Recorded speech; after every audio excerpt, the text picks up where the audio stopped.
तो दूसरी जानिब रहनुमा नून लीग मरियम नवाज का कहना है कि मैं किसी के दुख, तकलीफ और गिरफ्तारी पर खुशी नहीं मनाती हूँ। नवाज शरीफ की सियासत को मिटाने के लिए बहुत लोग आए, लेकिन वो लोग आज तारीख के कूड़ेदान हैं। सवात जलसे से खिताब में उनका कहना था कि साजिशें करने वालों ने कहा नवाज शरीफ की सियासत खत्म हो गई। नवाज शरीफ को ताहयात नाअहल करने वाले आज अपनी आंखों से ये मंजर देख रहे हैं।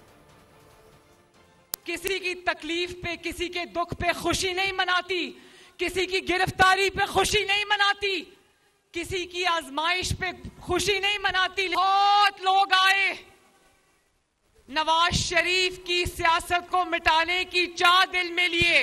बहुत लोग आए जिन्होंने कहा कि नवाज शरीफ अब कभी वापस नहीं आएगा। बहुत लोग आए जिन्होंने साजिशें की और कहा कि नवाज शरीफ की सियासत अब खत्म हो गई।